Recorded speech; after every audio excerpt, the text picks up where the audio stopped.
बिस्मिल्लाहिर्रहमानिर्रहीम। नादरीन, जो अब आप करेला खाने के फ़वाइद जानना चाहते हैं वो इस वीडियो को एंड तक ज़रूर देखें। करेला नाम सुनते ही ज्यादा लोग मुंह बना लेते हैं, लेकिन दोस्तों ये कड़वा सा सब्जी का टुकड़ा असल में सेहत का खजाना है।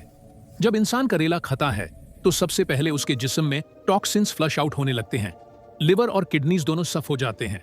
इसलिए करेला को कहा जाता है नेचुरल डिटॉक्सिफायर। इसमें होते हैं विटामिन सी, आयरन और एंटीऑक्सीडेंट्स जो बॉडी के अंदर के जर्म्स और वायरसेस से लड़ाई करते हैं और इम्यूनिटी को मजबूत बनाते हैं।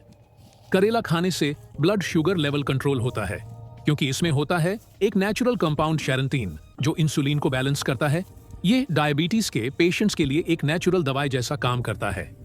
करेला कोलेस्ट्रॉल कम करता है और हार्ट को स्ट्रांग बनाता है। साथ ही ये स्किन को ग्लो देता है और डाइजेशन को बेटर बनाता है।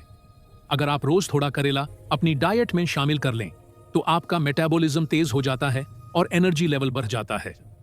और सबसे इंटरेस्टिंग बात, ये छोटी सी कड़वी सब्जी दिमाग को कूल रखती है।